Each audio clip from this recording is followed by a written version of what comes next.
Welcome, challengers, to Nev's Not Here, Fro's Not Here. Just start the fucking episode.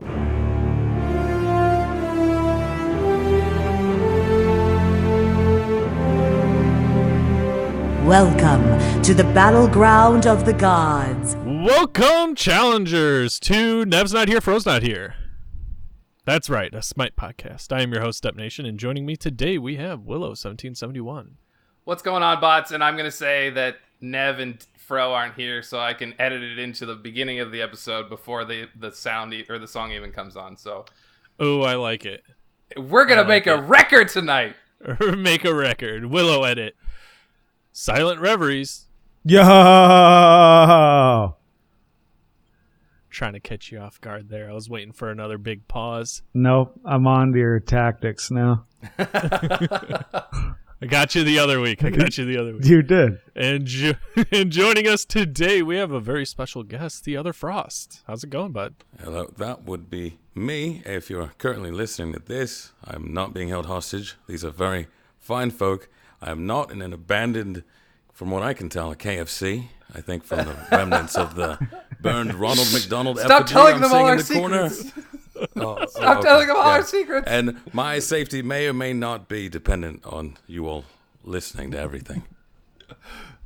Wonderful. I think that was literally our best guest intro. That was fantastic. One of them. Yeah. Top tier. At the beginning, we always catch them off guard because they're like, what? I'm doing an intro? Oh, no. Oh, no. It's not my first rodeo.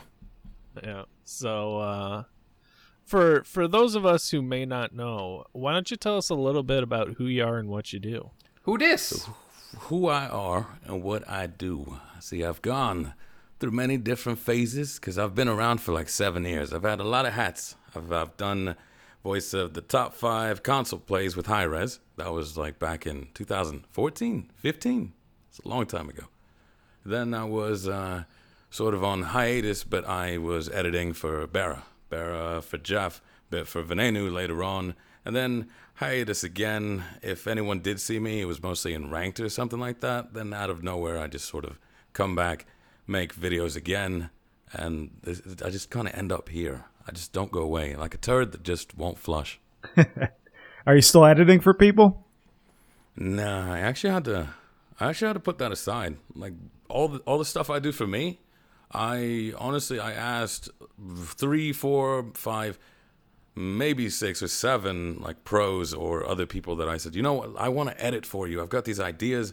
You can have these videos. Let me just edit for you. Your personality, and you do all this stuff. I just want to do the editing, but nobody really had the time or desire, so I just kind of ended up doing it for myself. Interesting. Okay. There was a really long time in like season 3, season 4 where there was a lot of pros that were just having people edit their stream content into videos to put on YouTube for extra Yeah, that was me. Yeah, as you were one of the ones that did a lot of the editing from what I gathered at that time frame. Yeah, but there was a few others. Yeah. Leaf Ray used to do a bunch too, I think his Yep. name was. Yeah, I worked with Leaf. He did a lot of the thumbnails. He did a lot of stuff for Allied. InCon. Lovely. Yeah, he did a lot of the... I think he just had a monopoly on all the thumbnails. He was the thumbnail guy for a while. Yeah, it was a mafia kind of thing. Like, you want thumbnails? I know a guy. But it'd be a shame if you did your own thumbnails and they caught fire or something. We break your kneecaps because you're making That your was own one thumbnails. one of the questions I was going to ask you later, but since we're on thumbnails now, where did you get this idea to like make meme thumbnails with your serious videos that you make? That's the weird thing, isn't it? They're not okay because like my everything, my entire style is that it at the end of it leaves you with this strange feeling of, was that serious? Was that funny? What was that? Not a sense of emptiness, but a source of anyone can interpret it the way that they want it. It's a very John Lennon's pretentious "I am the walrus" and essays. What does that mean, children? Write an essay about what does that mean, and then in the end, you find out Lennon was just being a bit of a dick, and he was really fucking high. Yeah, he was really high, and he's just like, you know what? Let's see what they think of this one. Yeah, I am the walrus, cuckoo, cuckoo. What the fuck does that mean? I don't know. Well, it sounds like communist propaganda to me. Oh yeah. Yeah, I have like this week. I've seen your content before. This week I spent a lot of time watching a bunch of your newer stuff, and you're right. It has that weird feeling like, man, that was good information, but the way you portrayed it was interesting. So I don't know if he was being serious. Yeah, I've gotten that a few times. One person was actually mad at me. Oh God. I don't know if you saw the video. It was the ward bamboozle, because basically I knew somebody had a sentry ward. I placed a regular ward so that they would waste their time clearing mine, and then I rotated to mid lane and got a triple kill because they wasted their time. And then the guy was all like, yeah, I didn't really understand this video concept. Like, all the other ones have a good point that you make, and I really think this should not have been placed at all. You should really take your content serious. And I'm just like, who is this? It's my manager, I think. My manager has found my channel, and they're telling me to take it serious. As content creators ourselves, I love when people in the comments are like, you're not taking yourself seriously enough, or you're not doing the content that we want. Yeah, but we want to do this content. Yeah, it's a bit of a conundrum of I made the content I wanted, and that's what brought you here. So really, you don't know what you want until I do it. For a second, I thought Willow was going to say he really likes it when people place wards. That's I might have yelled about that a little bit. I listened to last week. Yeah. I might have Now, yelled Frost, about that a little bit. You know, though, after your latest video, there's going to be people out there that are now telling people that Medusa isn't played because they get blink blocked. You've created this now. it's not just because that's the other thing, is that it leads to more interpretation. It's not just because she gets blink blocked. It's because that dash, she's got two big old teeth that get caught on anything. If you position improperly, you just can't dash away. That's what Medusa does. Amaterasu wasn't played. They had to fix the dash because of how easy it was to get caught on something. And now she's getting first banned in pro play because now she's it's so easy. good. Yeah. But with Medusa, it is a whole... junglers can just get in front of you, and then you can't get away from a gank. And that's mostly going to come through, say, a blink. But the lovely blink outplay. I am kind of... I keep myself up at night sometimes wondering if maybe there's a message in a video that would get misconstrued, and then it's going to end up coming back to bite me in my own games. Because I've had a ranked match where one guy said, oh my god, it's Frost, like fanboy 100% all the way through.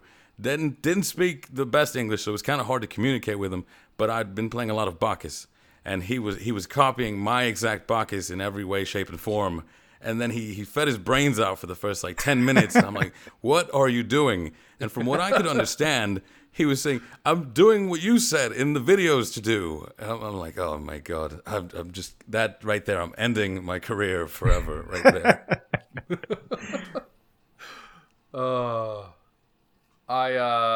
I also watched, there was a video that I really appreciated because I fucking hate the solo lane. It is boring to me. I am a support player. I play mid. I can play carry. Yeah. Fucking solo sucks. That Guan Yu video where you just were like, this is how I play solo as a support was fantastic. I don't know how long ago it was, but I really appreciated that. I was like, these are really good tips. I feel like I now know how I want to play solo lane. I'm just going to out clear. I'm going to rotate that 10 minutes and try and get a kill, and we'll see what happens. Yeah, I've also been working on some of the other ones, but it's I don't know, it doesn't have that same level of success because solo laners are just kind of like big brother supports. That's sort of what they are. They go and support in front of the enemy's face is what they do. The actual meme of the best kind of crowd control is death. But it doesn't translate well for junglers, mid laners, And yeah, those are the other two roles that I don't do. Yeah, those two, it's very hard to translate from like a duo lane standpoint. Yeah, I agree 100%.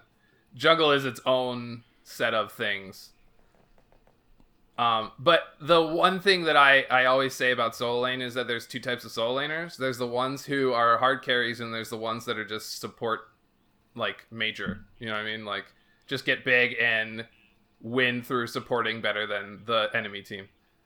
Yeah, well, that's generally what it comes down to. Usually, I'll get matched up against people who are way better than me in solo lane. I've gone against Variety. I've gone against Baskin. I've gone against even Radiant's Ymir. Like, that was a freaking pain. Oh, Like a couple weeks ago. Yeah, I know you did. I absolutely love the boy. And I was Wukong, absolutely obliterated me in the solo lane. Like, horrendous thing. But I won the match because he's got a very sort of push a lead and keep pushing a lead. And a sort of, if the team can't keep up with how good he is, they trip over their faces, and he's the last one standing after a team fight. Whereas me, I'm very like mother duck. Come, children, all together now. Attack this and attack this, and then we won just because of that. But solo lane and his Ymir was a nightmare. Are we, like, just gonna reference Beatles songs? Because as you're saying, all together now, that's all I can think of. Absolutely.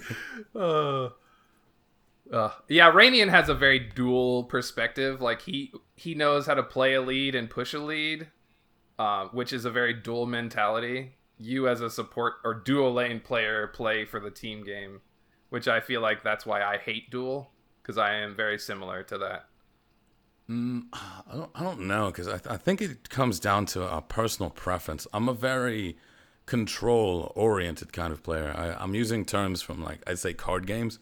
How, I don't know if any of you are familiar with, say, like Hearthstone or Magic the Gathering. There's aggro decks, there's control decks, and all those different kinds of decks. But aggro is just push lead all the time, just everything. Get as much of a lead as you possibly can. And then there's the control that waits for something to respond to, something to map out an answer to. And that's just always been more my style. Even if I play Hunter, I'm not going to be like Zap, who wins hard and loses hard. Either way, he's just going to be in your face no matter what. I'm always, even if I am playing a very hard carry character, I always try to sort of play for the team. I see. Smart. I'm a very similar mindset. I always play for the team. I try and follow up. If I'm playing a carry, I always follow up off of team play. That's how you win games.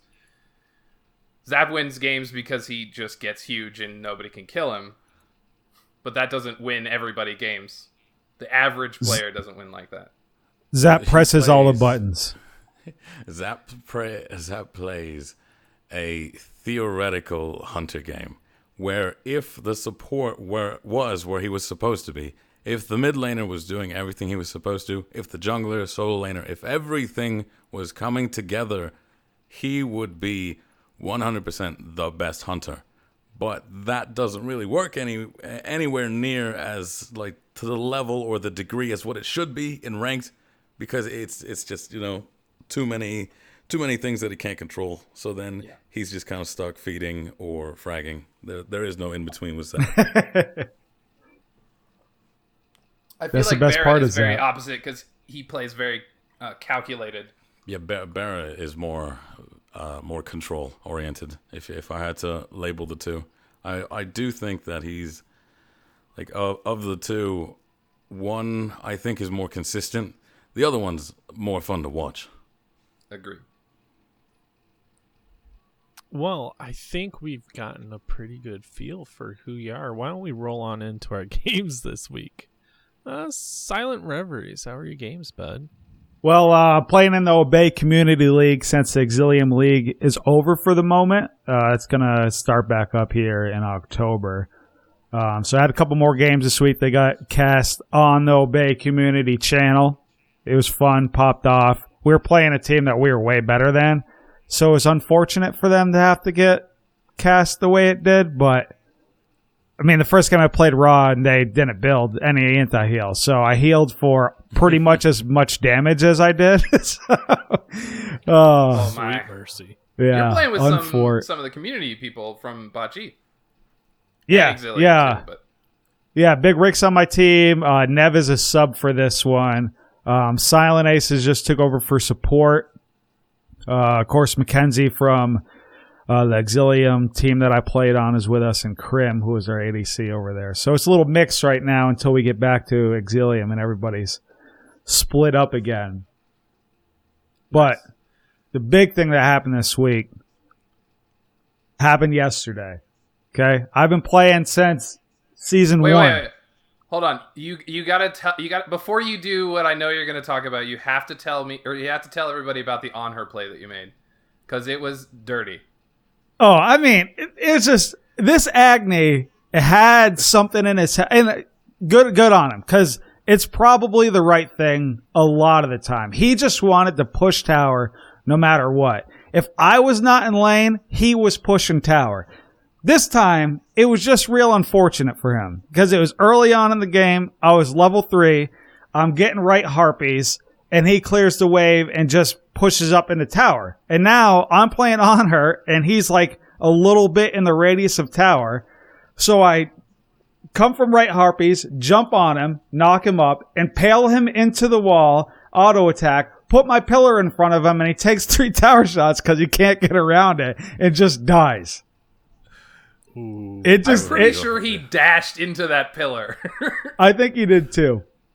And you literally cut him short. Yeah. Yeah. I'll post a clip again for people to see. But it was just like, I'm like, I'm sorry, Agni, I had to do you like that.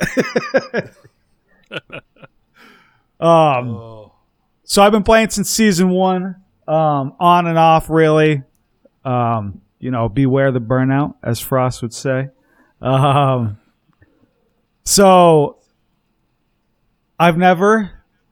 Okay, I'll set up. I was playing Assault last night with Nev. It was Nev's birthday today, so she wanted to frag and Assault a bunch last night. I got Hu Yi. Okay, started out, just bought Fail Not off the bat. Just got it. And then I built like crit Hu Yi the rest of the time. And I managed somehow in season Yonder 6 to get my very first pentakill. Let's go! I think I have like 4 in my entire career. They were all on accident. I have 0 still. Oh. Which is what, there's people who are like, yeah, I got 52 and a half pentakills. Like, okay, but go fuck yourself. All right. I just got my first one and I'm pretty happy. Yeah. But I guess I don't really play a lot of gods that set themselves up for pentakills. Maybe I do. And I'm just a shitter. It's probably completely that too.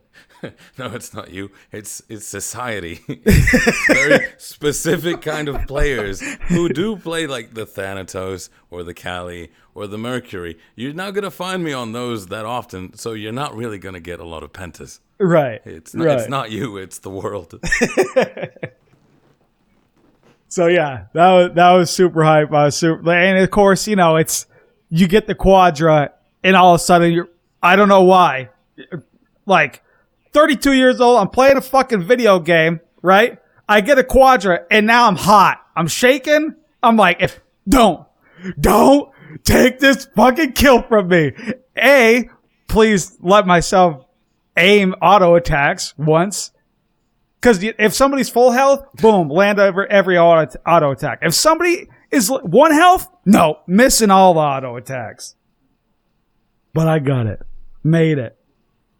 I relate so hard with that. I do have a few quadras, not a lot of pentas because of that thing where it's like after the 4th one, you're hearing the announcer pack. Maybe you got them a little too fast, so it's sort of catching up. You heard the triple. You're like, okay, is there somebody else? Quadra. Where's the 5th one? Fingers, don't fail me now. And you see them, and you're just aiming for them, and that last bit of health, you're not going to get it. You're feeling time tick away because you know that even if you do manage to get that last one, it's gone. You just went from quadra kill to deicide. There's no penta. Yeah.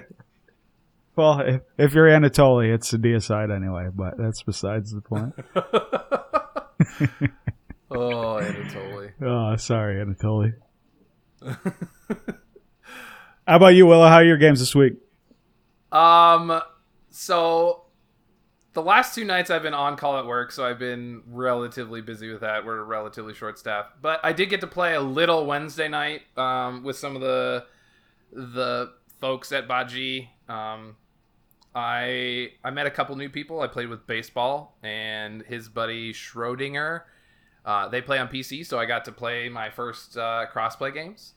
No major highlights. I played... Schrodinger and I ended up in duo lane together, and I don't play a lot of carry. I usually play support. But we fragged in duo lane. Our team on the other side of the map didn't do so well. We had a rando in mid or jungle. I don't remember exactly which one. And it caused us a little roughness. If I might be off on this, but I remember fragging in duo lane really hard early on, and we just didn't transition it very well. I think we ended up winning the game, no. This is the game where we threw at Fire Giant. They killed us and ended the game. We got a double pick and we're like, yeah, let's go to Fire right now.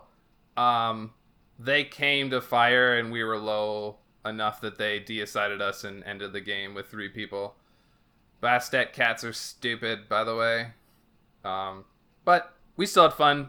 Played a few other games, a little bit of Assault, a little bit of Conquest, which was nice. I haven't played a lot of Conquest lately. So it was fun to meme around with the boys.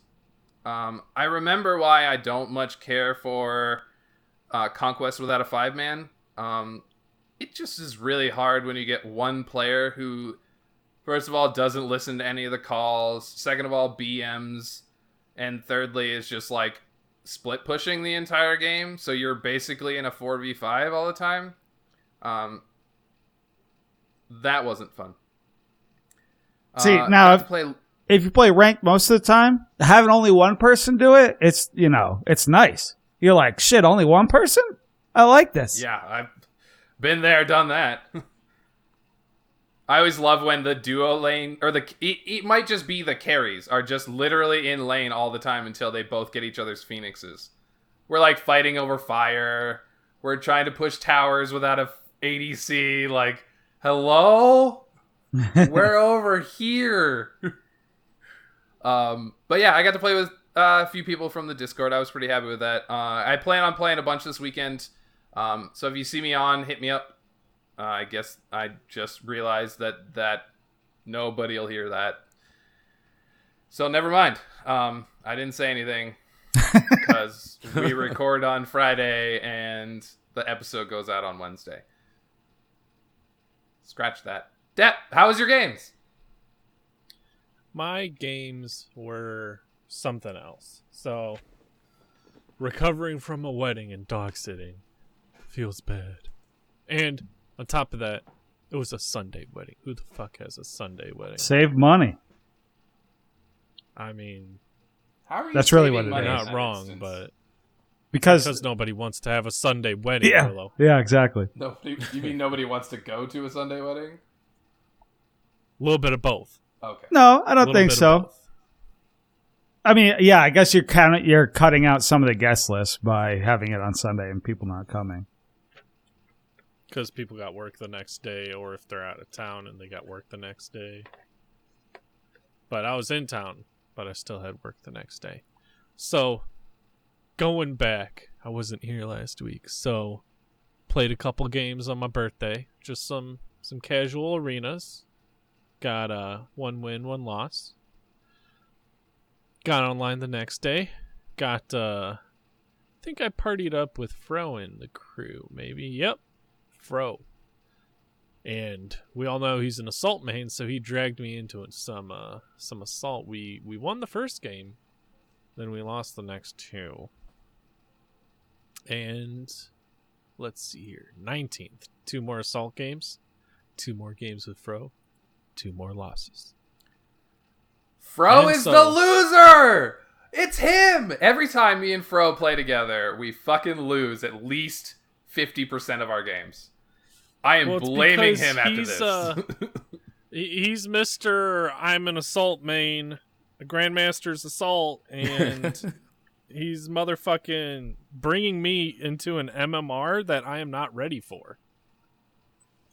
Like, Yes. I don't main assault at all. It's Does like one of my Assault least. have MMO? It does. It does. It's not like ranked, but yeah. When you get higher in the assault MMR, you end up seeing a lot of the same people over and over again. Oh, I know, and it's a horrible thing. Yep. This is sort of why, like, funny enough, why I play so much ranked is because I can't stand casuals. Because once you get too much quote unquote MMR, everyone just stares at each other. In arena, you see the same gods, and everyone's just towing the line, waiting for those creeps. Assault, you're either pushed up to their tower or you're just kind of sitting under yours. Yep. Yeah, there's usually not middle ground in assault. No. That first fight So- is what shows which team is going to stand under a tower and which team is going to stand in lane. Yep. So that's kind of how all of that went. But my last 2 games this week were a duel and an arena, and I won both of them. Oh, So- shit. First we've got duel, and you know, it was funny, we were talking about the Frosty Boy himself earlier. Rainian is Ymir. I'm like, yeah, Ymir's got this. Well, came up against an Ardio, and she's hitting everything, auto-canceling, like, doing actually pretty good. She had me beat as far as kills went, but I got a late-game kill on her, and she forfeited. She was actually a level up on me. I hadn't hit 20 yet. So, you know, when you're fighting back and forth with someone in duel, it feels good when you pull out a victory. And then I brought Baron Samedi into the arena for a win. 2-3, but 18 assists, not too shabby. Felt pretty good. Did quite a bit of healing, if I can pull my stats up. I can't pull those stats up. Yeah, but did a good amount of work. I had a lifesteal cooldown build. Oh, the Pythags into cooldown boots? Or cooldown No, boots so and I the always Pythags? with Baron I start Lotus Crown. Okay. Because it's got good MP5, it gives you some physical protections, and it gives you a bit of power. And the passive works well with your 2? Yeah. The 2 is heal. Yes. The 2 is the heal. The 2 is the heal. Picked up some cooldown boots, got Soul Gem. Picked up my Shaman's Ring. And then did Bancroft's Typhons. And I think only one person on the enemy team built anti-heal. So I was just harassing them constantly. It was great. Build's, Had a great the time. build's kind of shit, though. No. Yeah, no, that was You know bad. Build's kind of shit, though. I mean, is it? Yes. Did you have Is any it shit? pens? Yes. If it works, Did it is need it? pen? If it works, is it? All right, we're They talking didn't have about it. arena. I'll give it to you. We're talking about arena. The only magical protections that any of the enemy team had is one had a Void Stone and a different one had Chile, Ancile, whatever you want to fucking call it. Yeah, but Those are the only magical protections on the enemy team. yeah, Well, but we have one innate protections too. yeah, Yeah, one it's like 59. one Yeah. base. It's like, nothing. flat It's pen trash. item. Those protections are trash. Until you start basic attacking. Yeah, I And then think you're wondering, "Dang it, undervaluing. I wish I had that ob shot now. I think you're undervaluing flat pen in that situation. Like a Spear Adesso or a Spear Magus would have just amplified your damage potential greatly. It's all right. Our Ares had a Void Stone. Oh, Okay, that- so you had a little little penetration. It seems, Little pen, It seems like knocking you it have down, the yeah. opposite problem of me where I just want to go like, okay, boots, they have a healer. All right, I'm gonna get the Divine Ruin. All right, now I'm Poseidon. Spear's good with it. All right, now I need power cooldowns. So now I've got the Spear of Desolation, and then I've already got those. Let's get the last one going, and it's just pure pen. And everybody's like, "Where's your power?" Well, you don't need any if you're doing like almost true damage. Yeah, I do the same thing half the time. I think triple pen is undervalued in the meta right now in casual level play. In high level play, I see triple penetration bot regularly on mages. Although the meta right now is very weird because the build is very weird with Pythags and Ethereal Staff being so almost bought on every mage now. It takes away your potential for a third pen item.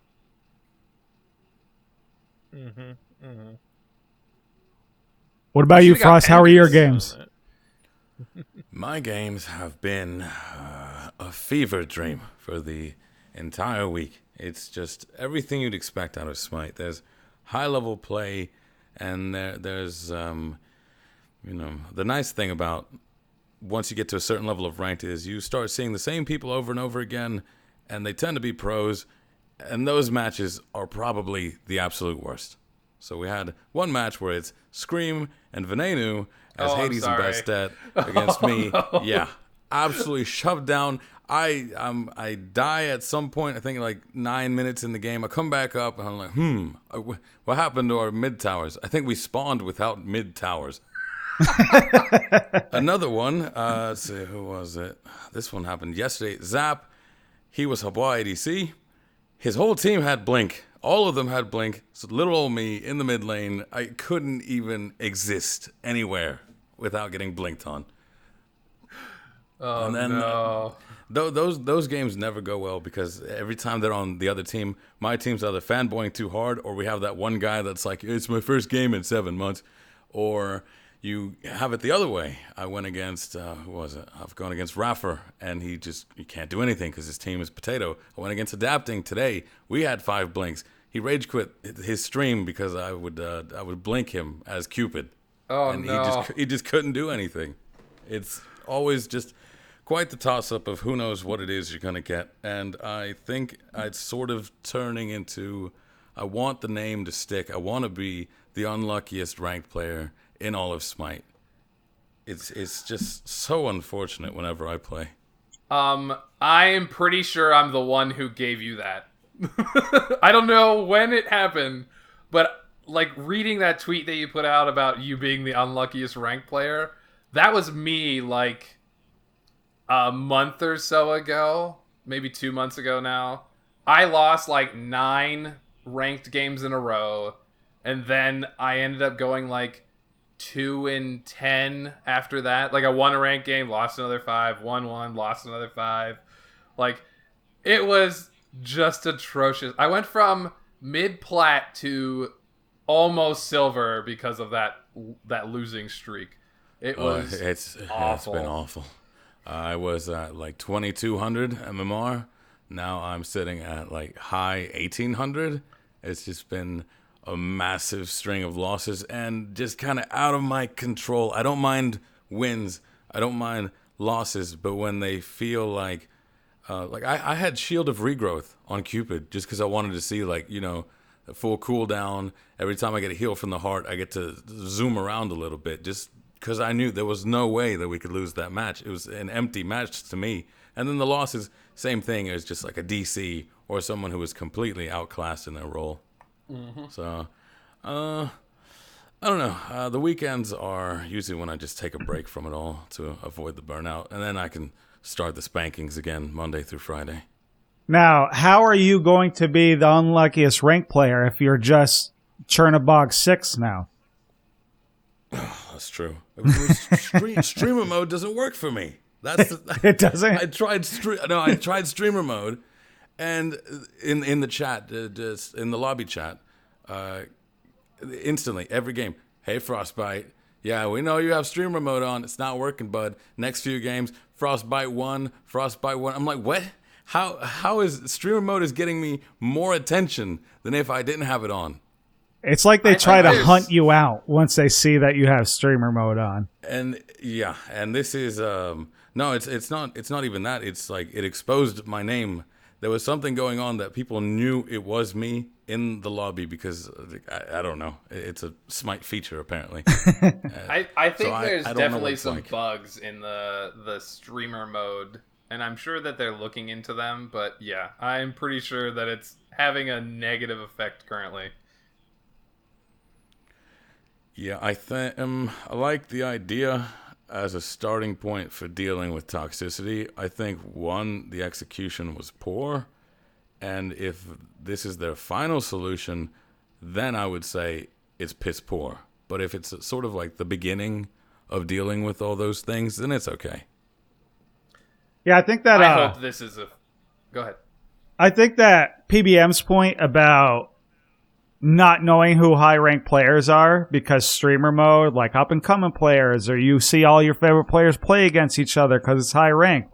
I can see his point, but for like low level shitters, like myself, I think for people who are out there who are still like suffering from ranked anxiety, streamer mode allows them to go into these ranked games now without having to worry about, them knowing who you are because you play bad or anything like that. So I think on some lower level players, if they want to hide who they are for that reason, it could help some people.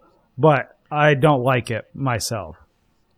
I think content creators like Solo Double J and Sexy Rexy and Trelly and Dave and all them, which I love their content, don't get me wrong, but part of their content is memeing on the people that they're playing, right? Like, they literally can make fun of some of the people that they play. Hell, Solo Double J has a whole series where he plays low-level duel in just memes on kids. This gives them an opportunity not to create, like, this witch hunt effect that has occurred because of the things that they've said in their videos, which is great. It gives that effect, which is nice. But for like the average Joe, it's okay. Yeah, I've been around since beta.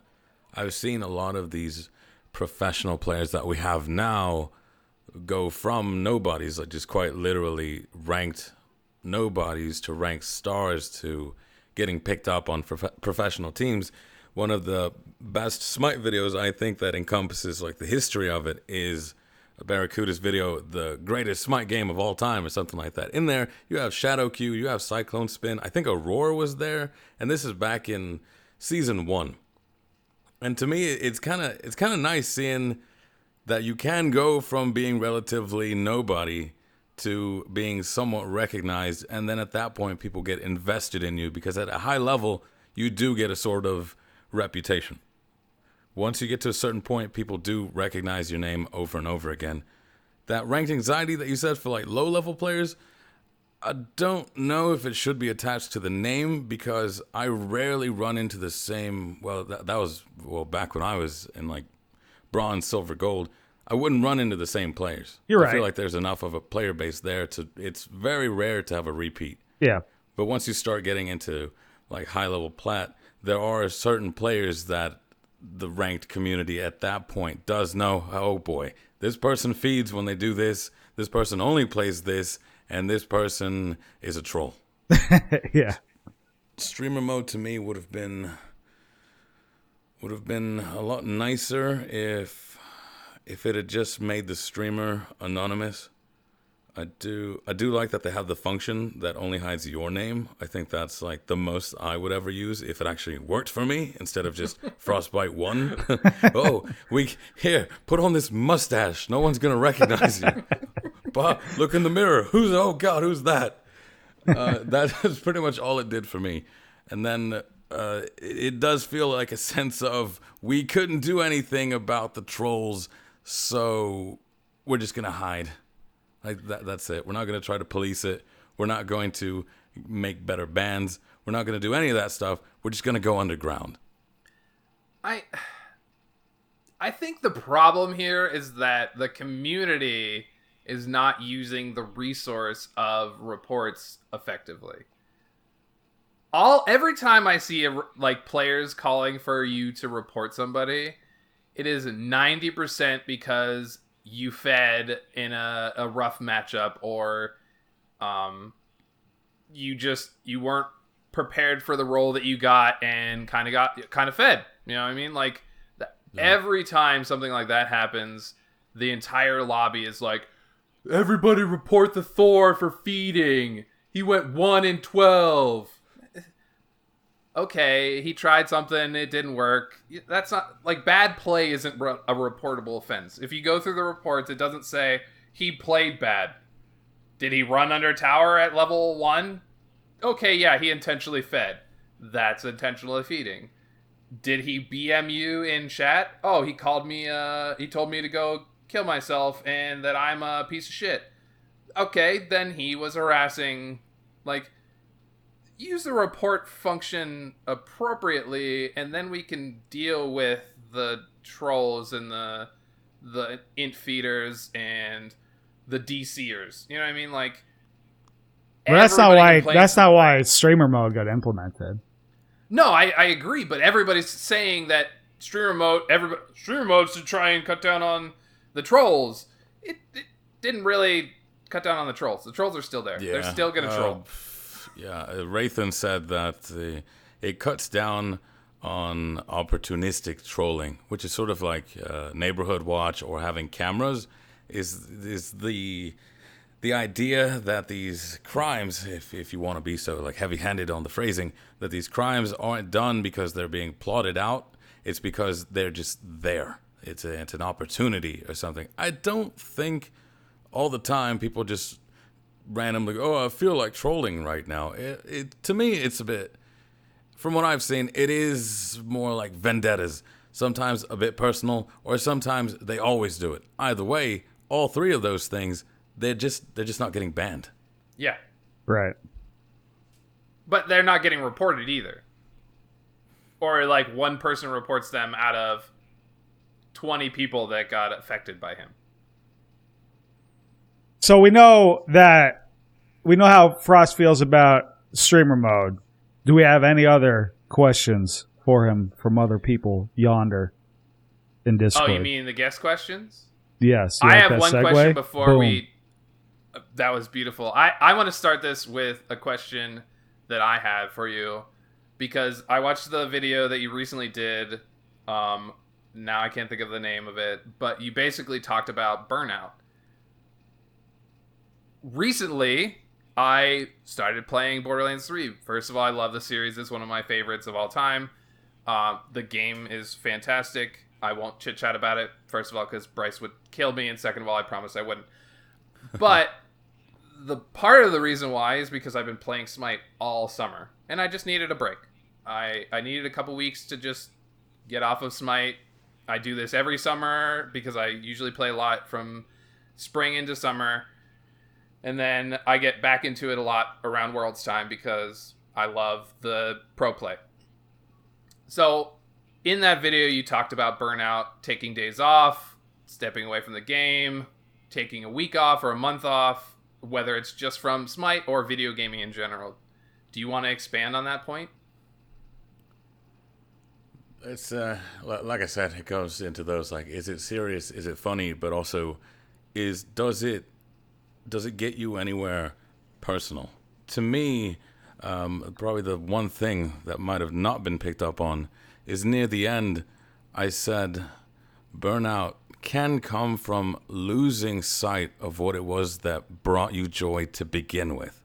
That was sort of, even though it was the end bit, is sort of like the thesis or what encompasses of it. In my mind, I was thinking of every pro player, every friend I've ever played with, everybody, even myself, whenever the burnout did happen, it's just, you end up as this shell of like, any third party will look at you, you're miserable.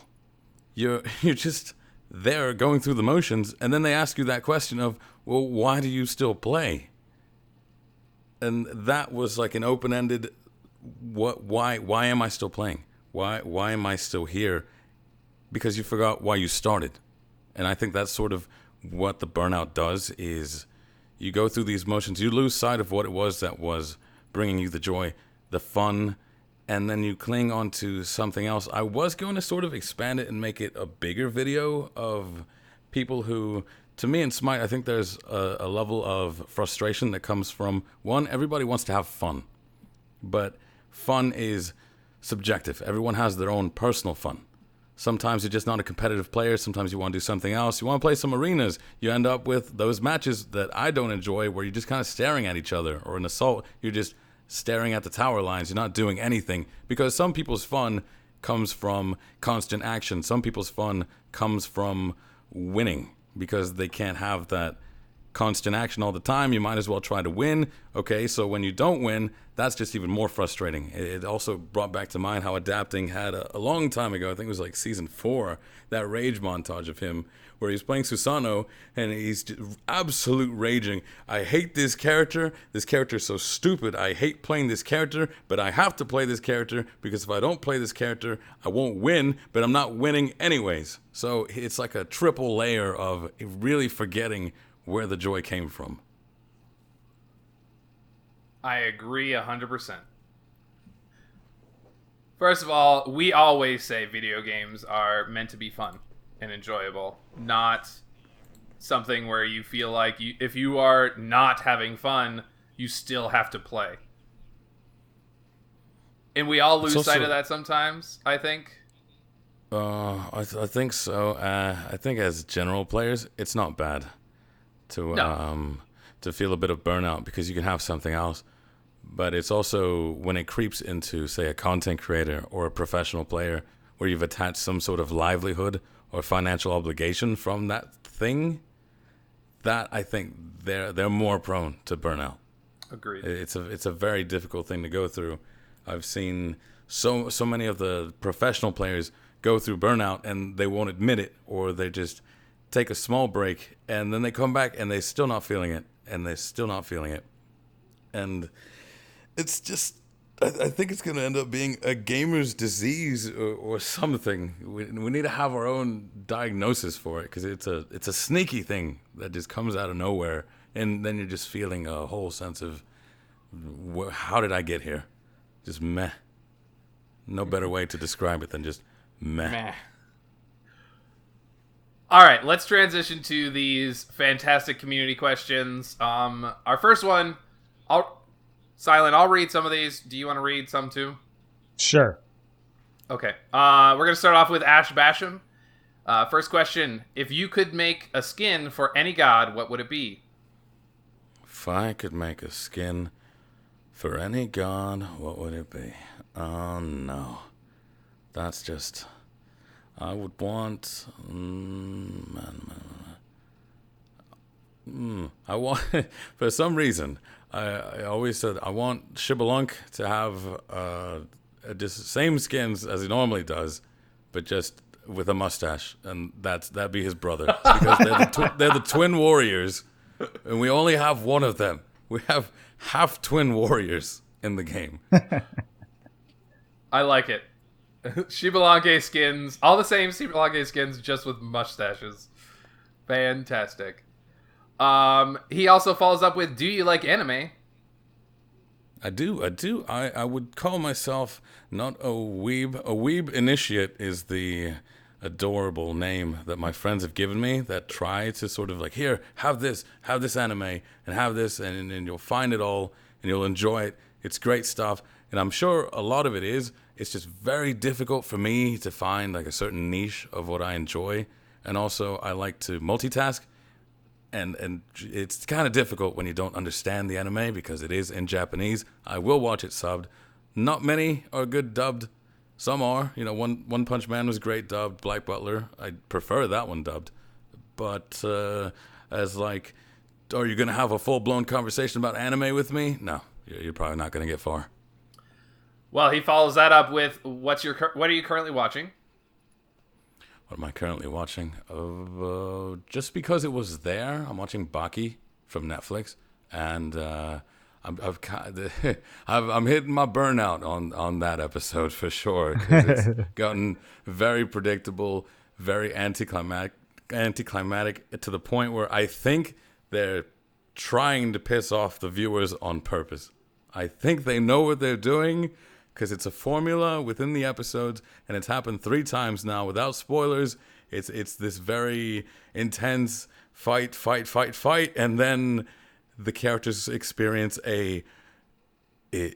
what is life? Is that they just have a crisis of like, well, I guess this is it then, huh? And that's it. A very maybe this whole time it was about the friends we made all along, and I'm still not done with it. But I'm not gonna put it down.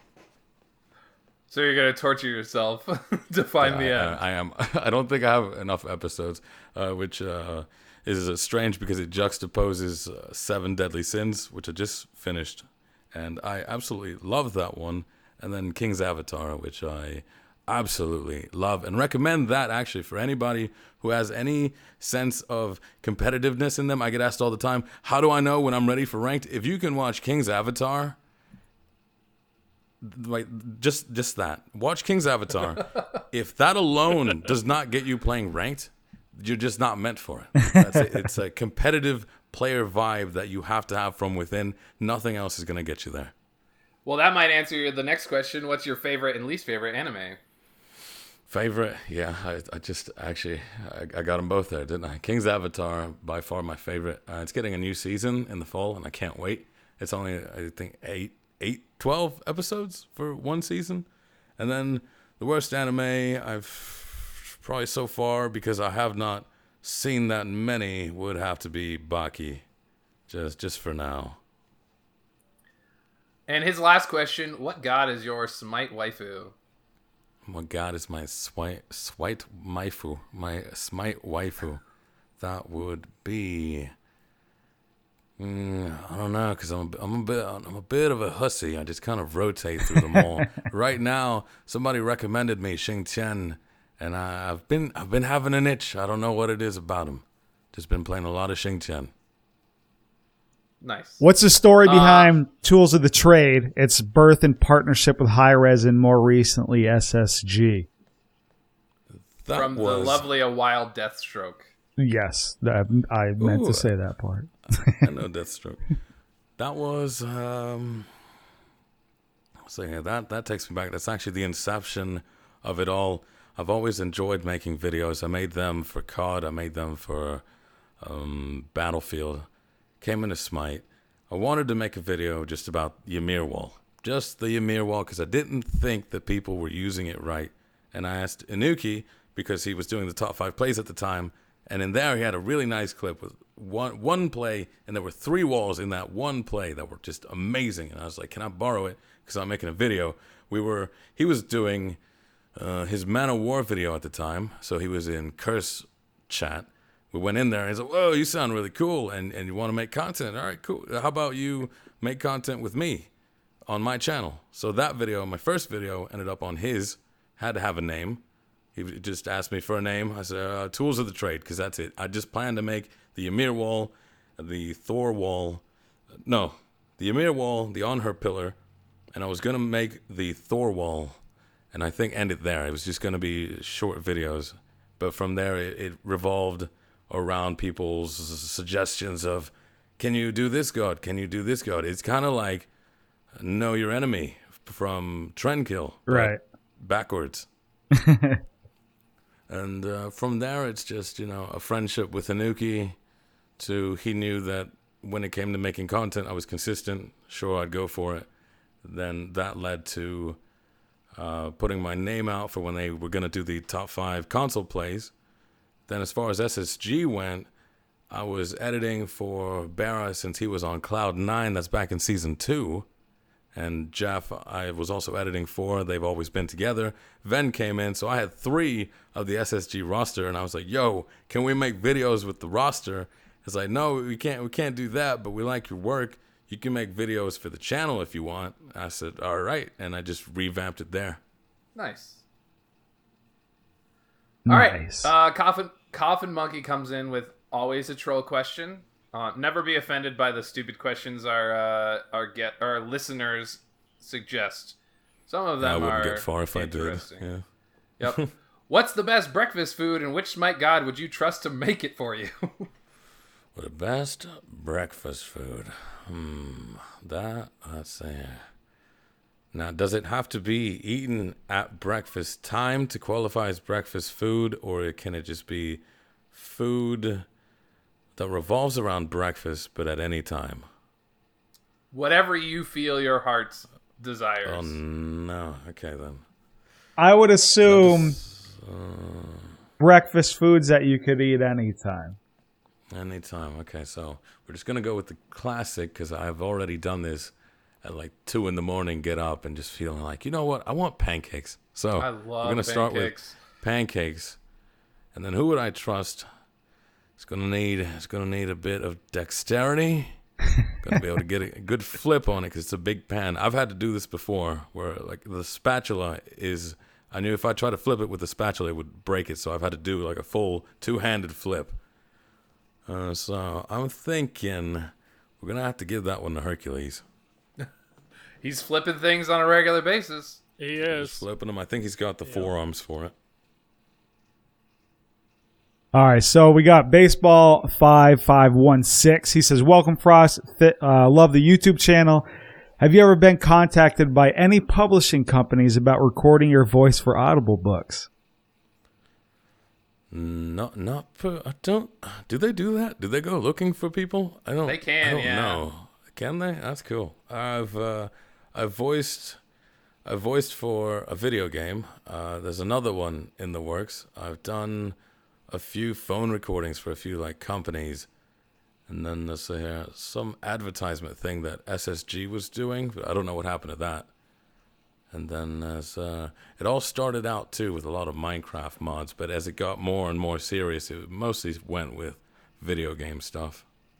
Nice. So, but no books. I don't think I would do books, just because if you do a bad take, you have to redo the line, and if you do a bad take again, you have to redo that line. I'd get bored doing the same line over and over again. This is just, I was thinking that because I feel like you hear stuff like that a lot. Do you ever get sick of people telling you you have a good voice? Not in an ungrateful way. Oh, you have a great voice. You have a great voice. I haven't heard that one before. But it's a very, I don't know what to say. A very, thank you. Right. Do you hear that a lot? So now if people say, you have a great voice, I just usual like, no, you have a great voice. Or you have a great voice. Do you get that a lot? No, never heard that one. Never heard it before. Never. What's it sound like? Never heard it. Don't know what you're talking about. It's just, I've heard it for the past 24 years. You get used to it. I have to ask, because since we're on the topic of voices, whenever I listen to my own voice on the podcast, I feel like I sound like just dumb. You know what I mean? Like I hate my own voice. Do you ever feel that way? If I do, it's not because of the tone. It's because of what I said. In a very when this all started, everything they told me that who is they, some strange shadowy figure telling you have to be proper, have the right posture and all that. No, it's you have to be formal, you have to be serious, you have to make sure you get the right diction, pronunciation, all that good stuff. And to me, it just comes out as bland. If I feel awkward, it's because I felt it was boring. And not in a sense of, man, do I sound like that? More in a sense of, why would people want to hear that? Because people do tell you, oh, I like your voice. I could listen to you read a phone book. No, you couldn't. No one could. No. Like, it's very boring very quickly. That's very boring content. Yeah. For people who don't like their own voices, mess around with the word. I love linguistics in every way, shape, or form. Mess around with the words. It doesn't have to be about the voices. It's about what you say, not how you say it. Nice. Baseball's second question is, who is your favorite god to play currently and why? Currently and why? Currently, probably Cupid. I'm just in a very sentimental mood. And when I first came into Smite, I was looking to get better. And the first person that I saw live streaming ever was Allied. And he was playing Cupid, Little Devil. He was playing ranked, and he was like 21-2. The first bit of Smite I ever saw, and I thought, man, Cupid is busted, is broken. And, he, you know, ever since then, it's been very near and dear, especially now with him not being with us anymore. But if it was a promo game, I would always bust out Cupid. If I got to Masters, the game where I promoted with into Masters was with Cupid, and it's always going to be Little Devil. So I've sort of reverted to that. That's awesome. That's a good reason. All right, Audios comes in and says, "Hi Frost, you do decent videos and your stream is mediocre at best. I have 2 questions today. Would you play Khepri, Sobek, or Geb ADC?" Yo, we're taking them like... Yeah, it's One at a time. Sorry. One at a time. All right.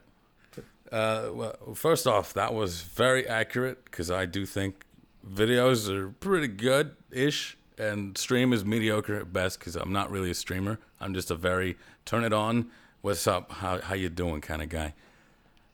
Khepri, Geb, or Sobek ADC. Oh, this kills me because it's a thing with the vernacular and the semantics of do I play them as attack damage carry, as in I'm playing them with the rings to go with the auto attacks, or am I just playing them in the dual lane as all damagey? If I'm talking like traditional smacking around, we got Geb, Sobek, and who was the other one? Khepri. Probably just Khepri. Just he's got the nicest autos of just like pinching you back and forth. And he says, "What is your favorite beer?" He asks every guest. My favorite beer is a nice empty one. I'm just not a fan of beer. There's something about it. It tastes like bread soaked in something runnier than bread and just sort of sat there for a while. Something runnier than bread. That's a good analysis. A nice empty one. I was like, hell yeah, just hammer it. That's what I'm talking about. Big Oso coming in. Fuck, marry, kill. Nemesis, Awelix, Morgan. That'll be an interesting one because can Morgan transform into anybody else? I would say yes. Even a dude. Oh my goodness. I feel like So I won't. I'll answer my opinion about this afterwards, but I might judge you on your opinion. it was Morgan, it was Nemesis, and who? Awelix. Wheelix. Wheelix. Okay. Feel like Morgan gets the fun times, so then it's stuck between Nemesis and Awelish. We're gonna have to kill Awelish because Nemesis is blind and would be able to live with me for the rest of her life.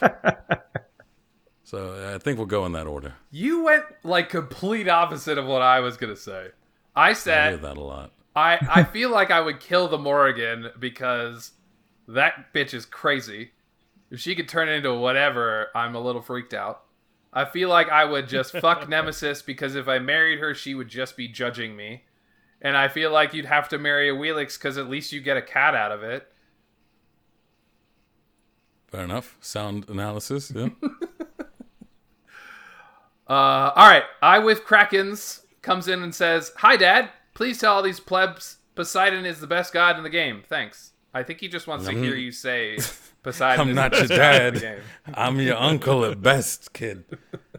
Poseidon is the all rightest god in the game. I say he sits right there on just being right about there. Yeah, right there. Yeah, that's all you're gonna get. Not bad, not good. He's just there. Okay, I agree.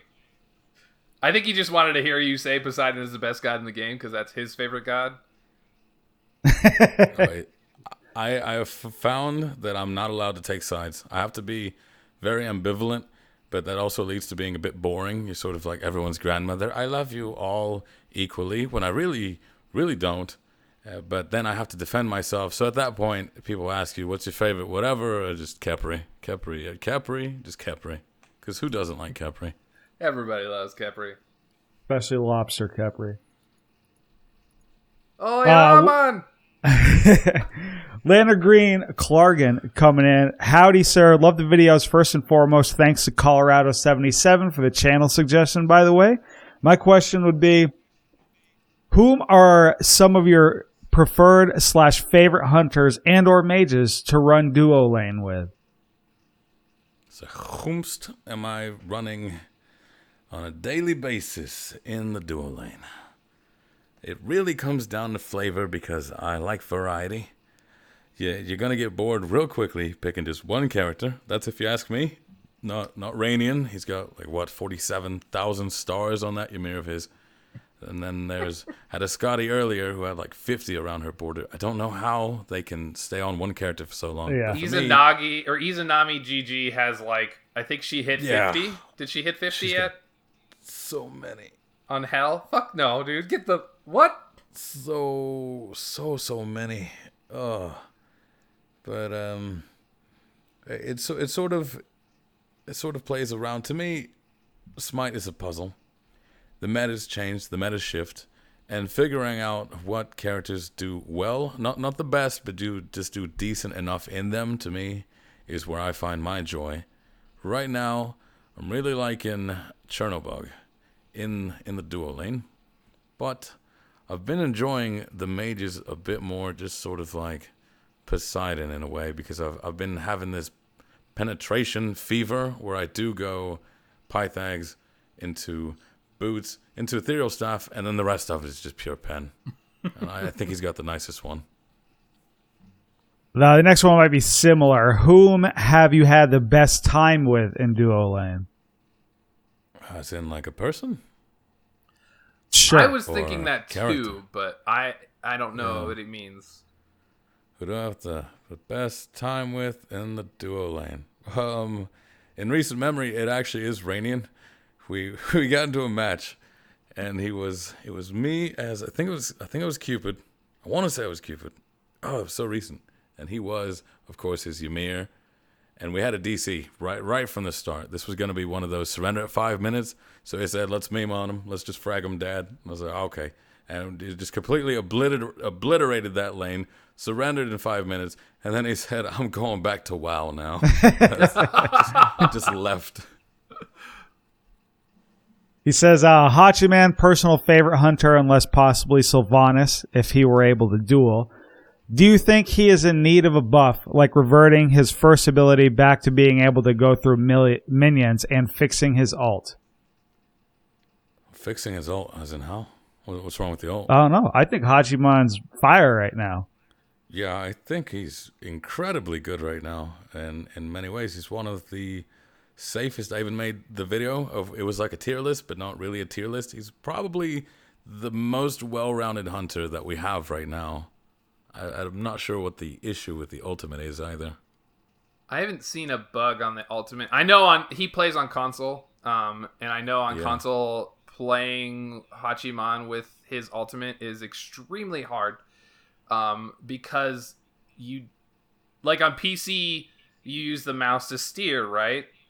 On console, the joysticks to steer the horse don't work the same way as it would your mouse and keyboard. So it's really crappy. It's very hard to, you know how you can quick turn to use your alt damage? On console, you can't do that. You can't run away and then quick turn your screen to release the damage onto the enemy chasing you to get that slow. No.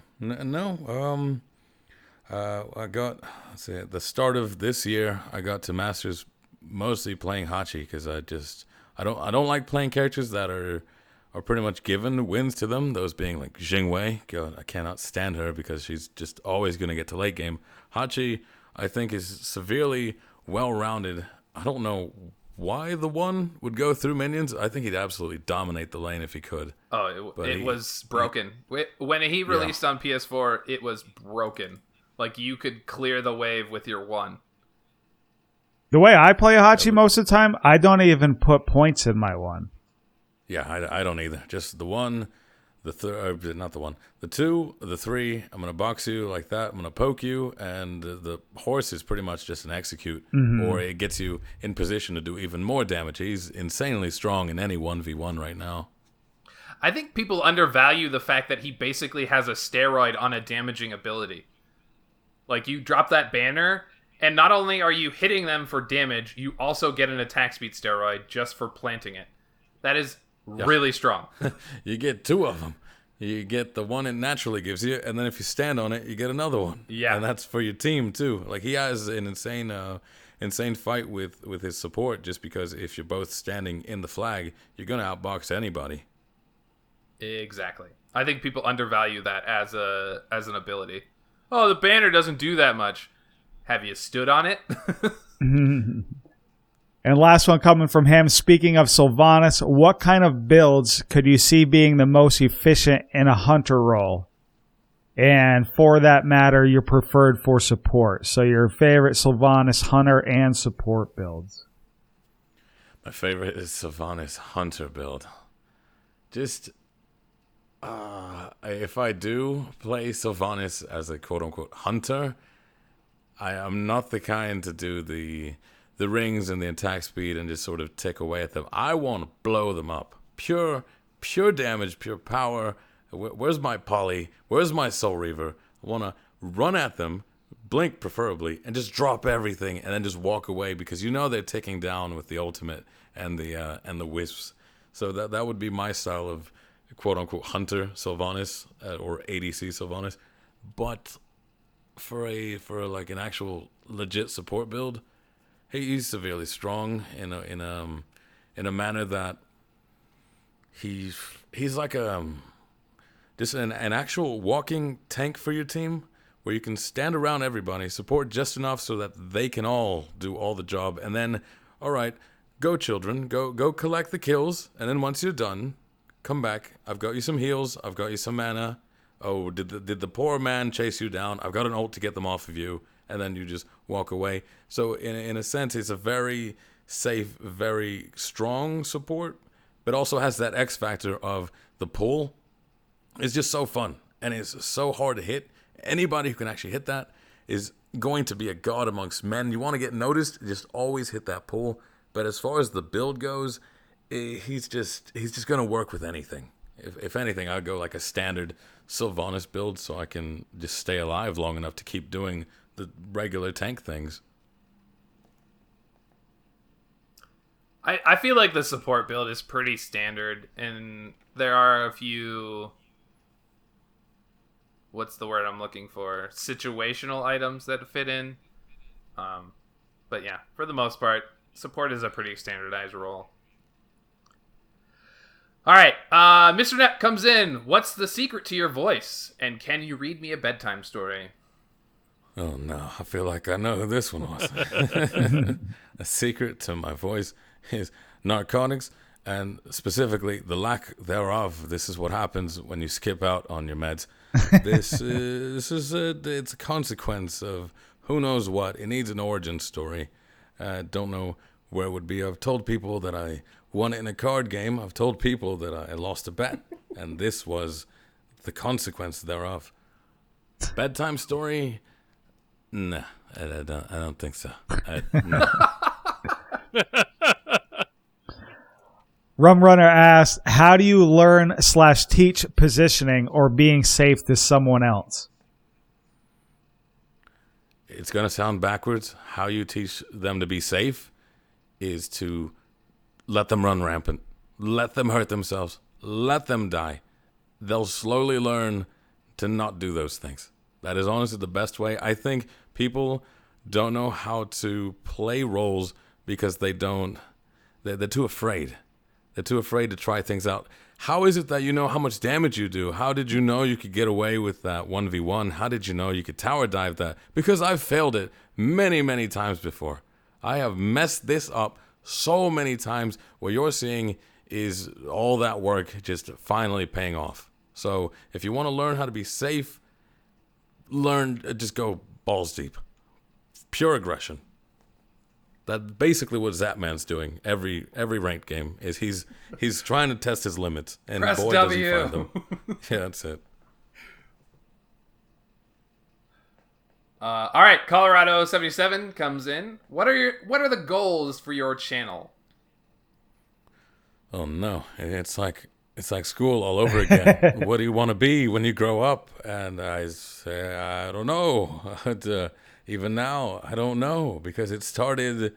It's a strange scenario where this started a few months ago, and I was just hitting 1K. I was sitting on 800. Said, you know what? I'll make another video because I want to, and let's see if I could get to 1K. And then, I like where this is going. I like these videos, and they just kept rolling. They just kept going. They kept going. I was in a weird place in my head, and this is sort of my hobby, my therapy, because real therapy is expensive. And Yes, odds it are is. that if I get enough of a viewership, the likelihood of one of them being actually licensed is pretty high. The more people I get. So all of this was from a need for therapy. And I guess that's the end goal, yeah? I feel like once I get my issues all fixed, I'm just going to disappear into the oblivion. Who knows? I appreciate that comment. He then follows up with, do you feel you are more of an entertainer or a teacher? God dang it. I don't... ¿Por qué no los dos, I suppose? I think there's no shame in entertainers being educational. In fact, I watch a lot of British stand-up, or European comedies. That's probably where I get these like strange inflections, these flare-ups of different accents within my own accent. If you watch their stuff, it's very educational. The build-up to their jokes is practically a history lesson, and I find it most entertaining. And then the other way around of no one listens to teachers who aren't entertaining. Perfect. So you kind of have to be both. And his last question is, how do you feel about crossplay on all platforms? I mean, I think it's great. More people all together, suffering equally. Here we go back to the Beatles all together. Clargan couldn't get enough of you. He's got one last question for you, and this is going to wrap it up. So you can put your pencil down after this one. Would you ever consider covering one of Leonard Cohen's songs? No idea who that is. Hopefully you do. Not a clue. He says Hallelujah seems to come to mind for some reason. I know what Hallelujah is. Yeah, you see, our minds have been polluted. Poor Leonard Cohen has been upstaged by none other than Shrek, because that's where most of us are going to remember that song from. I wish I could sing. If I could sing, I'd never talk again. Life would be a musical. So you teach me how to sing, I'll sing anything you want. So there you go, folks. He will teach him how to sing, and he will sing you a bedtime story. Uh-oh. Oh, no. He's I've making been promises he can't keep. All right, take care, baby. Baited. All right. Depp, you haven't talked for like 30 minutes, so why don't you take this I one? was letting the guests get their questions in. No, I know. Willow. I'm just giving you shit.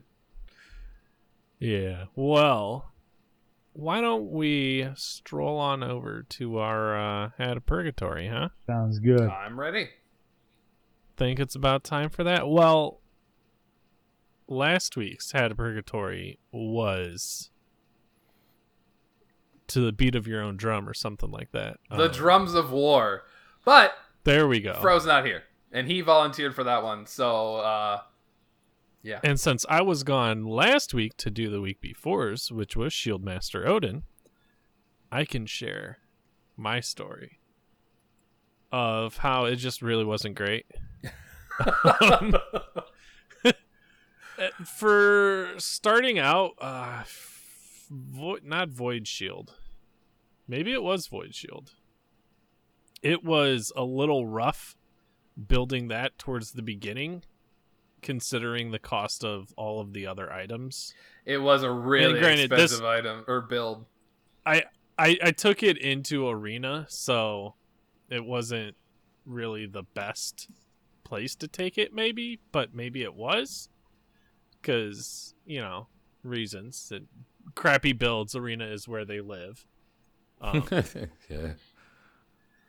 But also, my team just wasn't doing a whole lot of anything. Since I had all of the shields, I was very closely watching my health bar and how much shield I had left to know when I could pop my Odin shield, like ulting people, because of Pridewind, and not letting those overlap each other because the shields don't stack. And so I was doing a real good job of managing that, but my team could just not follow through on any of it, which feels bad. I feel like we've had very similar experiences. Go into arena, and I figure I'm going to do basically Shield Master, but on Geb, where it's just constantly... Geb's a good one. Cooldowns for his 3. I've got Shell, I've got Bulwark, I've got like Hide of the Urchin, all these sort of like health, shieldy items.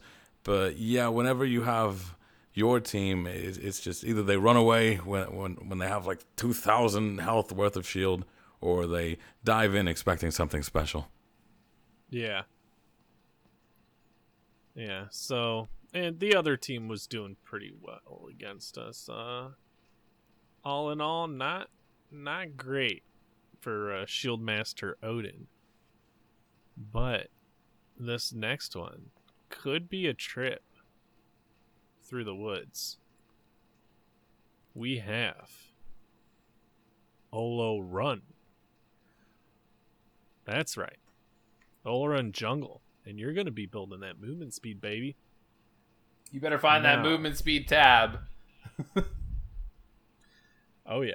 Now, I will be looking over here, and it looks like Nev should be on the episode Friday.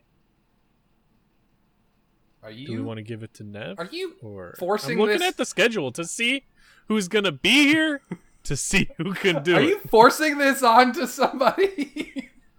I might be. Bryce is gone at training all week. Yeah. He's back next weekend. He can't do it. Oh, he'll be okay. So, like, force him to play it Thursday right before we That record. would be it. Like, Yeah. Yeah. I'm not gonna put that punishment on a man where the only game he gets to play all week is All Run. Thanks, Deb. No. Thanks. You know what you signed up for. Yeah. You know what you got coming. You know what, Willow? I see that you're supposed to be on there. You're not on call. Would you like to do this one? Yeah, I'll do it. It's gonna be bad, but I'll do it. Right. I'll take it. I'll take the hit. All right. Okay. Saving Nev. I'm sorry. You're welcome, Nev. If you're listening to this, happy birthday. This is gonna be rough, Depp man. was ready to give you a hat of purgatory as a present, but I jumped on that grenade for you. Yep. I feel like I have to build shield of regrowth in this build. That would actually be an adequate item. We're fucking zooming, boys. I don't know exactly how I'm going to build. I'm going to find that movement speed tab and figure it out, but we're going to be zooming. Oh, yeah. Well, the rings that actually still have movement speed, right? Yeah, I got to get hastened Boots. ring. I got to get boots. Boombas. I gotta get Boomba. Yeah. I gotta Good get luck Shield doing of it. Regrowth. Good fucking luck with that. Good luck Oh, getting dude. any kind of damage output without yeah. that crit passive. Yep, I don't think I'm even gonna hit it. You'll have some damage. The demonic grip. That doesn't have movement That'll- speed anymore. Demonic doesn't have movement speed anymore. You forgot the doesn't. movement Wait, speed. what one Gone. has no hastened and None of them. Telekite? Only They're hastened. all gone except Hasten, yeah. Yep. Oh. I don't know. Which- Like I'm gonna have to build like a wing blade, maybe. Winged blade. Does You can still build have attack Ragnar's speed mask. on it? Toxic. Does Toxic have it? I think like a I little 10%. bit. it just kind of tacked on. Yeah, it's got like a bit of bend, a bit of attack speed, a bit of movement speed, and 200 health for some reason. Oh, this is gonna be AIDS, isn't it? This is not good.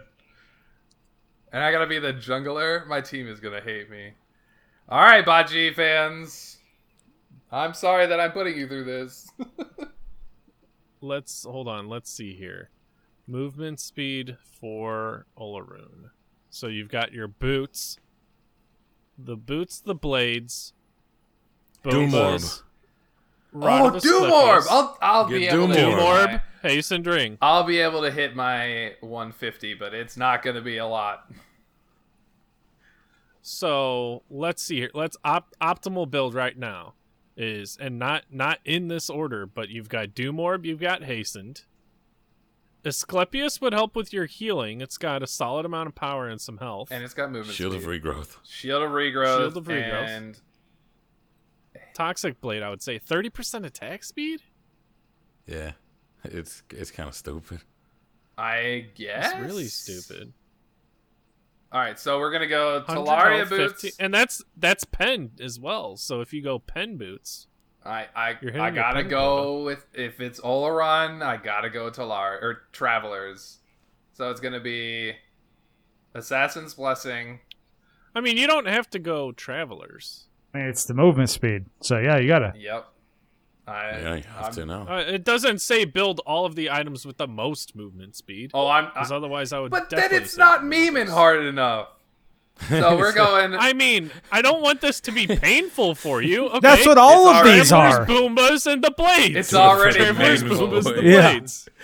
Do it for the memes. Build winged, relic, toxic, and witch.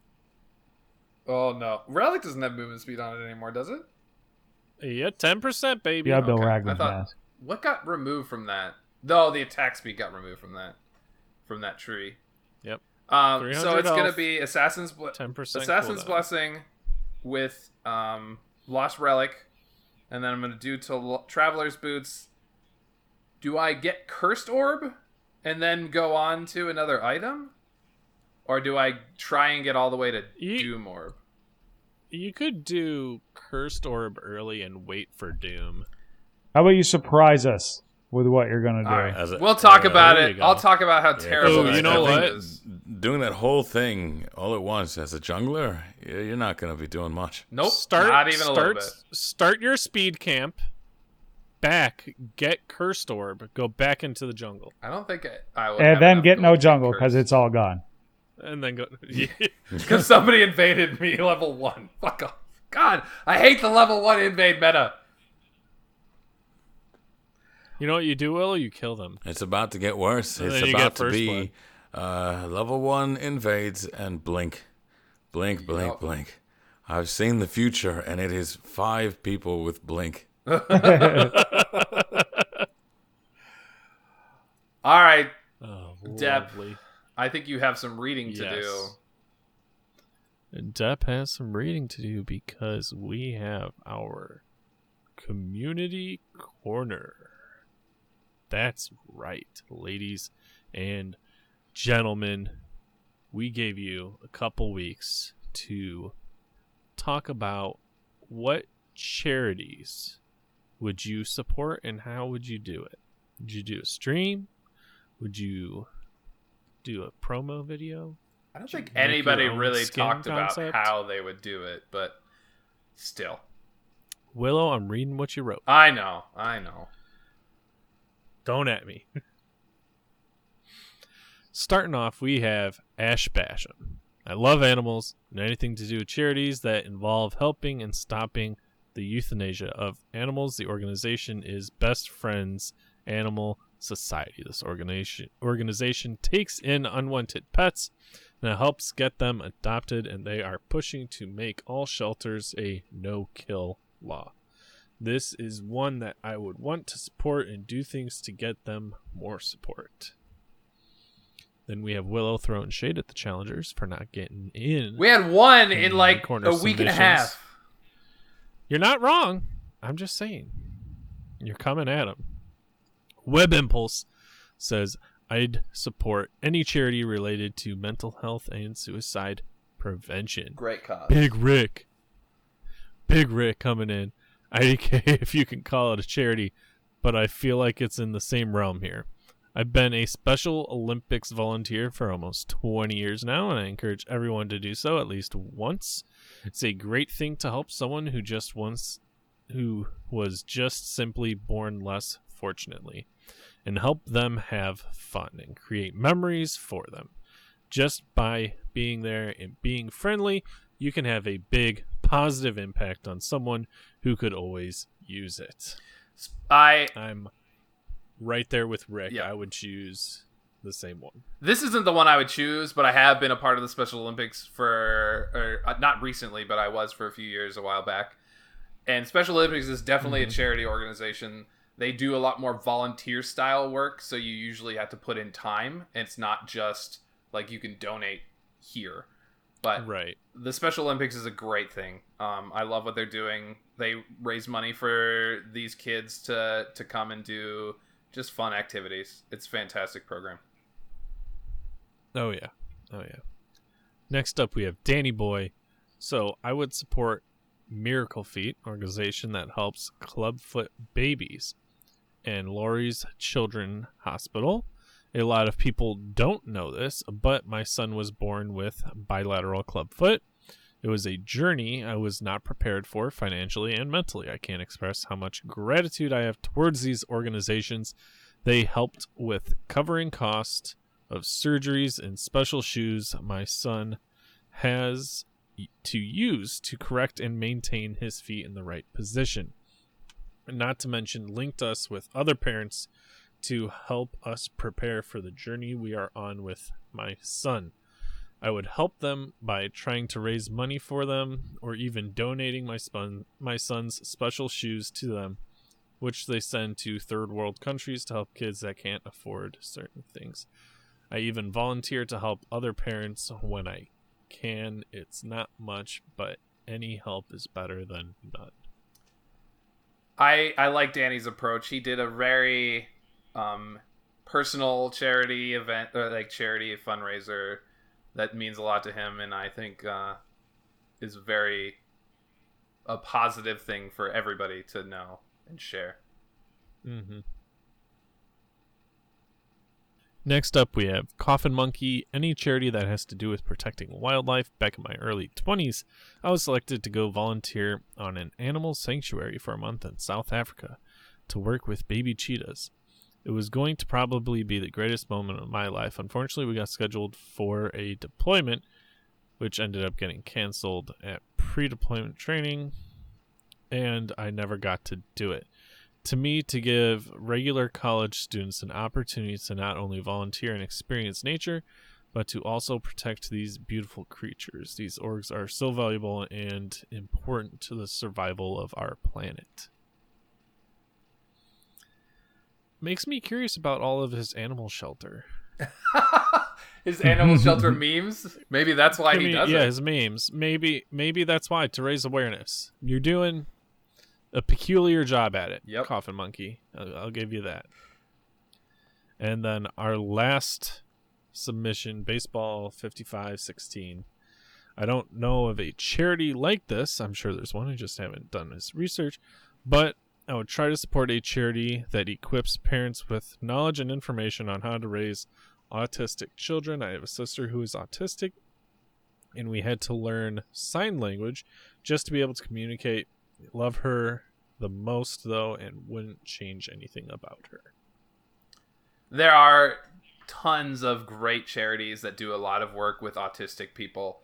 I used to work in a program, as you guys know, I've worked in mental health and behavioral health for a long time. One of the jobs that I had, this is almost 10 years ago now, I worked with autistic kids and help them in school and in the community.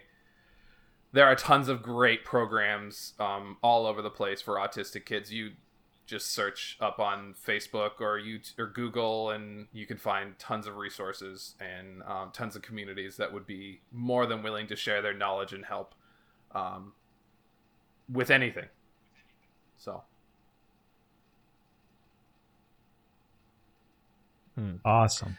Depp, And I gotta ask, Yes. what's your charity? What are you going with? I would do the Special Olympics, like Rick said. Yeah. I've got an uncle with special needs, and so that's always kind of hit close to home for me. So I hear you. that's where I'm going with that one. Silent, you got any? Yeah, one of the ones I try to do stuff with whenever I can is the Wounded Warrior Project. Fantastic. Being a vet, like I've seen a lot of what my friends have gone through and what their friends have gone through and what their friends have put them through, unintentionally. So I like to, I was lucky enough to get through my time with all of my body parts and not having to suffer with PTSD, and seeing people have to suffer with it just because I was, more fortunate with what I did in my duty stations like that. It makes it really tough for me. And the other one I would probably do,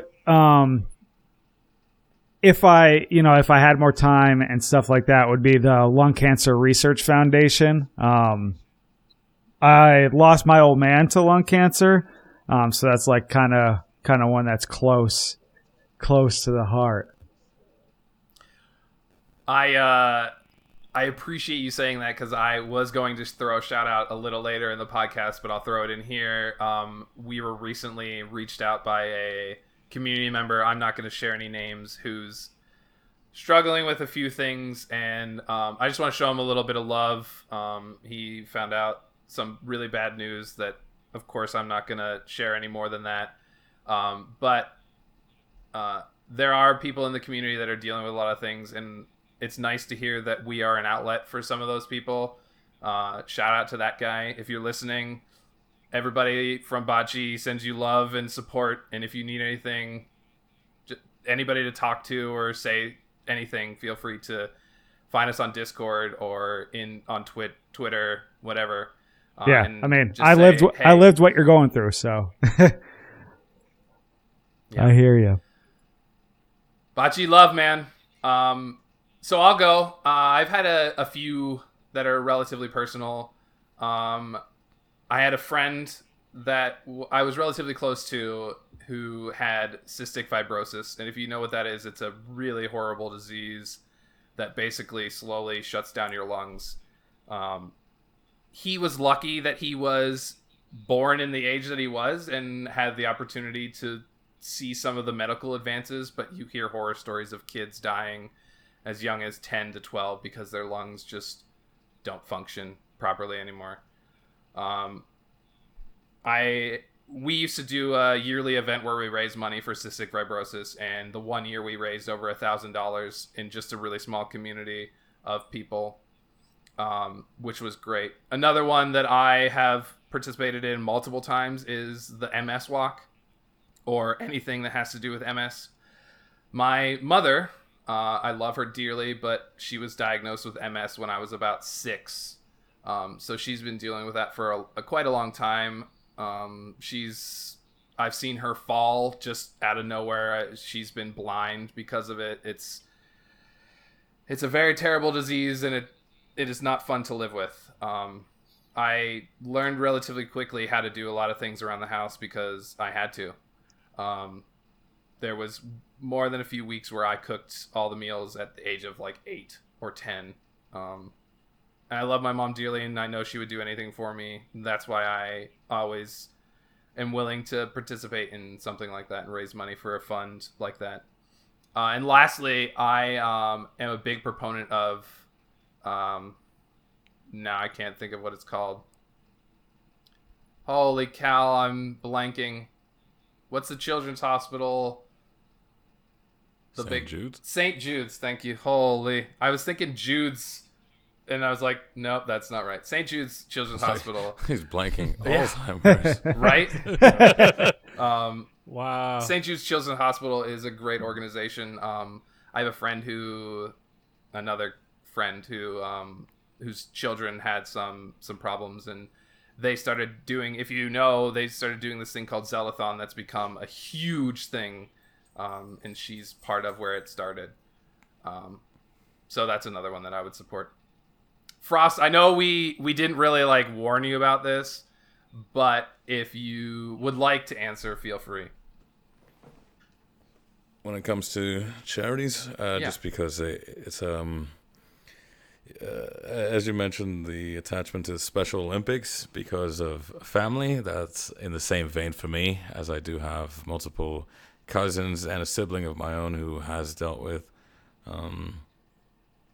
the challenges of living a normal life when you've been given abnormal circumstances, and still something about being dealt a different hand than everybody else, but pulling through to get the same results is something that I just find there's a lot of strength coming through that sort of those sort of actions, and I've always felt that the Special Olympics or just any manner of if not help, at least awareness brings about a lot for them. Exactly. Hell yeah. This is a great community corner. We are going to take a week off next week and do botg. What did we call it? Botg bullshit. I think so. Yeah. So next where we bullshit. Next week we're just going to talk about some random topic. Maybe some more meat. We don't know. We have to find out how the smoker went. We Bryce. do. Hell yeah. But the following week we'll be back with a new community corner. Thank you guys all for participating. If you didn't want to participate because maybe something was a little too personal, we understand. And we still shout out to your charities as well. Hell yeah. Well, that nearly wraps everything up. Let's give quick shout outs to NCS for the sick outros. No copyright sounds. For all your non-copywritten sound needs. And wildmonkeydesign.com. Wildmonkeydesign.com. For all your design needs. See that? We got sound, we got design. Let's go. And we got a bitchin' logo.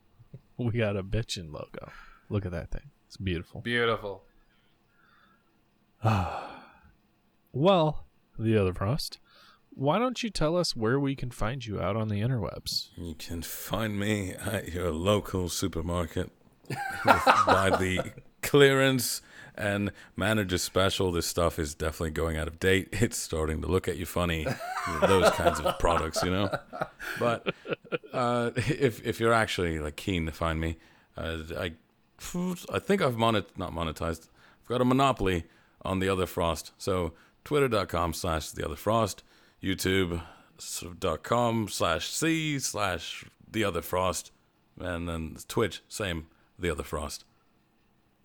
And we'll share those links in the description. Hopefully we remember this time. I think we forgot on the last episode. Sorry, Koja. We can always edit the description. We can. Any shout outs you want to give? Shout outs. Honestly, all this has been, like I said initially, a fever dream. Shout outs to the community, the same community that we've been saying for 7 years now, that hates seeing the uprise of anybody, that if you try to do anything special for the community, it's just this community is just gonna spit back in your face, because that's the community that made me go from 0 to whatever it is that I am now. Slightly not so 0. So I honestly, as much as people like to say you did it, and as much as I don't want to be sappy, we did it. The Soviet national anthem plays through. It is very much just a community effort. Oh, shoot. Oh, man. Well, all right. You know where to find the rest of us. Why don't we get on out of here, boys? I'm okay with that. Links are in the description. Bye-bye! Bye-bye. Bye now. Wishing that I could run away with you. Imprison my fear, just pull